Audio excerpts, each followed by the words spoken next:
A detailed reconstruction of Russian-directed hacking during the U.S. elections has revealed how the White House rejected robust responses that might have gotten Moscow's attention, along with a series of party missteps that allowed the intrusion to proliferate unabated.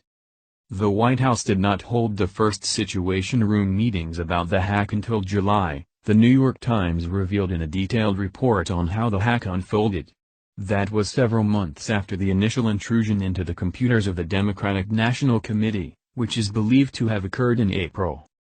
Ultimately, that hack would result in the release of thousands of embarrassing documents in the midst of a heated political campaign and forcing the resignation of the DNC chair on the eve of the Democratic National Convention.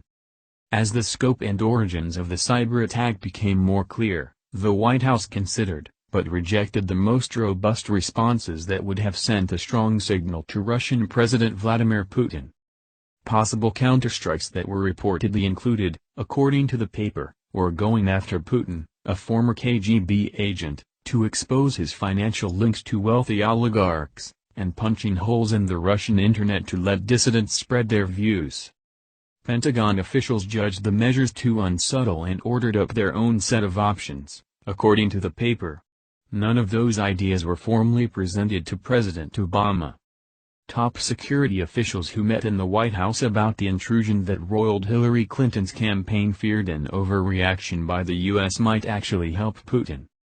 "If we went to DEFCON 4, said one government official, using the nuclear warning code, we would be saying to the public that we didn't have confidence in the integrity of our voting system."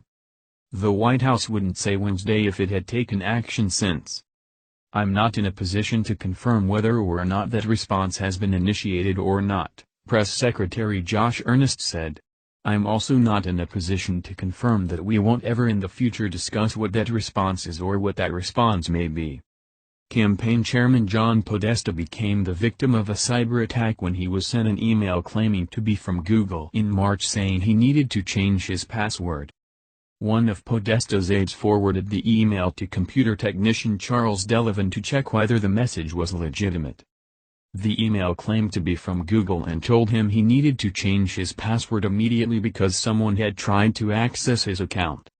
The White House official shot back at a Times reporter asking the White House for a response to the report that it may not have mattered, in terms of how the hacks were covered, if the administration had come forward with the information sooner. "I think it actually is an open question about whether it would have made a difference," he said.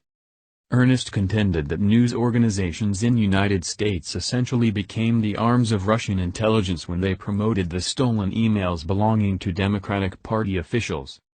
Hacked DNC emails did not surface until July of 2016. The DNC was alerted to suspicious behavior by the FBI in